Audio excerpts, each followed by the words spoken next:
Coming in. Let me start with you, Mr. Fouché. I'm just going to go down the row here if I can, in the time I'm allotted.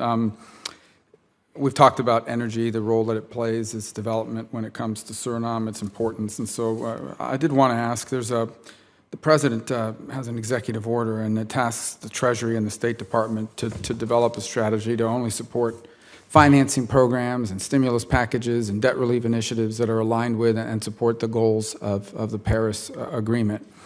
And I mean, it's already had an impact on an IDB decision with regards to Guyana, but I'm real concerned about how that would impact the ability of U.S. companies and us to continue to encourage the development, even if we want them to diversify in their economy and we want to support them in that. I mean, why are we here? Does that executive order hold the potential of being viewed as us telling the people of Suriname that they can't develop an advanced and modern economy because it clashes with our support of the Paris Agreement? Thank you, Mr. Senator, for that question. It's a very important issue that we've talked a little bit about this morning.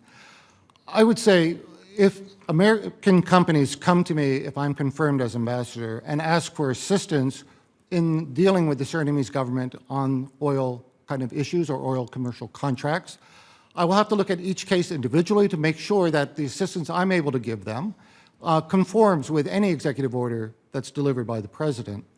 I am unaware of any kind of push at all or statements by us that we don't want Suriname to develop its oil reserves or move forward and improve its economy. I think there's a recognition that there will be a need for oil for the decades ahead, even though we're trying to diversify energy resources throughout the world. Suriname, as I stated in my statement, is a carbon negative country.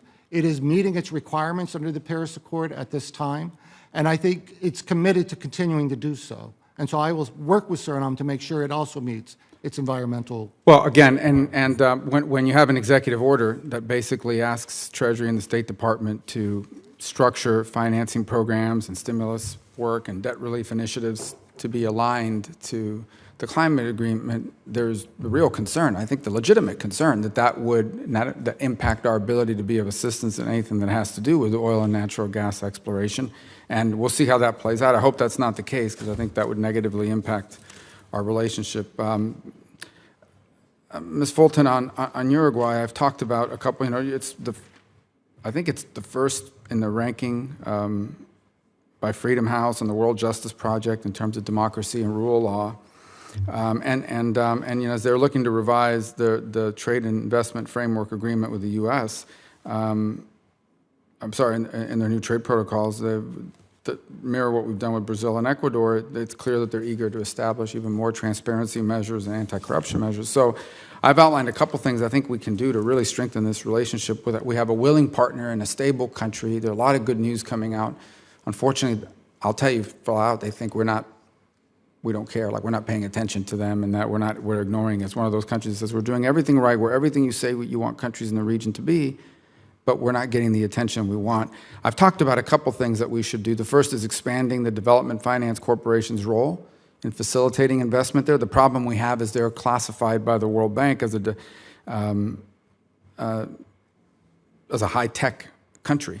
And so the World Bank said it sort of prevents us, but I think it's one of the things that requires us to go back and re-examine how that's used. And I really hope that we will look for ways to restructure that program so that countries like this, the country that J.P. Morgan, by the way, says is the least risky country in Latin America for investment, that the existence, that we're not prevented to do DFC's facilitating programs there.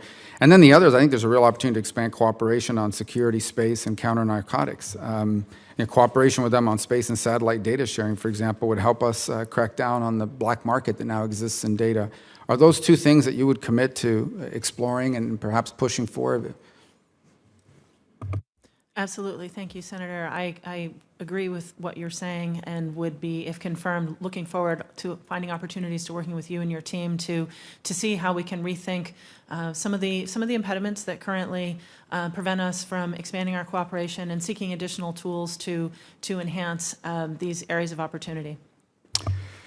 Before I run out of time here, Mr. Rodriguez, the CAFTA is an agreement, preferential trading arrangement among free nations. Is Nicaragua a free nation? And if they're not, then should we continue to provide the preferential trade benefits that CAFTA provides to free nations? I mean, the point of it was to encourage the opposite of everything that Ortega and his crazy wife, who's the vice president, are doing. Thank you, Senator Rubio. Let me just say, if confirmed, I would support using all economic and diplomatic tools to bring about a change in direction in Nicaragua. Removing Nicaragua from CAFTA-DR is a potentially very powerful tool and something we have to seriously consider. I know we currently exclude Nicaragua from supporting functions under CAFTA-DR, trade development capacity building activities and the like. But if confirmed, I commit to working with USTR and other agencies within the U.S. government to evaluate all possible means for bringing that pressure to bear on Nicaragua. Mr. Duncan, real quick, I'm already over time by a minute, but I did want to touch on El Salvador. It's a difficult puzzle to unpack, and on certainly the trend lines there in terms of the President Bukele's view of the United States has deteriorated rapidly in the last couple of years to the point now where it's in a really troubling situation. I'm very troubled by it, and he doesn't seem to care a lot about what U.S. foreign policy is with regards to the country, very openly criticizes and mocks the U.S. and other Western institutions. And the reality of it is that despite all this, we have to contend with the fact that his popularity remains pretty high, and his party has enjoyed electoral gains as a result. So for whatever reason, he is tapping into some populist sentiment in the country that's converting itself into political support, and that I think gives him license, at least domestically, to continue down this trend line. But there's an interesting dynamic. On the one hand, we're carrying out this name and shame campaign from Washington where we are sanctioning individuals and calling them out and for their alleged corruption and behavior and the like. And on the other hand, you see them negotiating with the IMF, where we are, the leading contributor towards.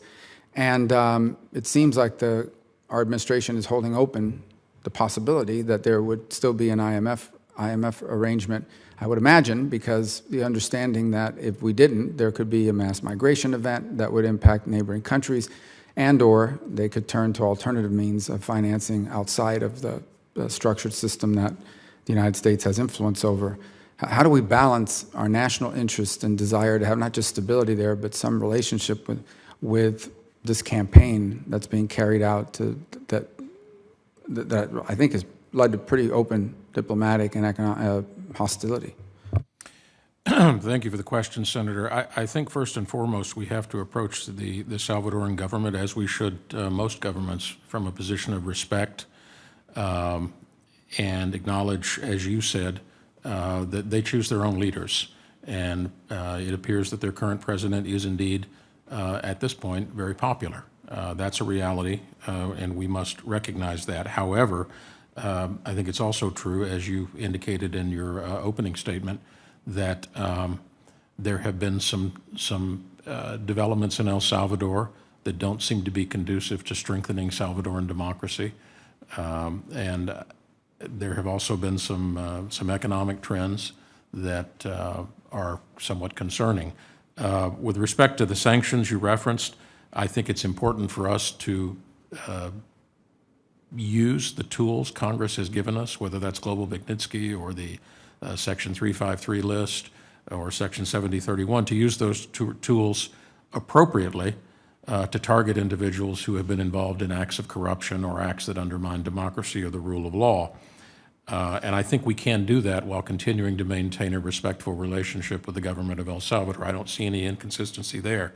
With respect to the IMF negotiations, which you mentioned, I'm not up to date on exactly where those negotiations are. I believe they are still talking to the IMF. I know the IMF has publicly expressed some concerns that they, as I understand it, want to see satisfied before they move forward with that loan. So as far as I know, no final decision on that has been made. Thank you so much, Senator Menendez.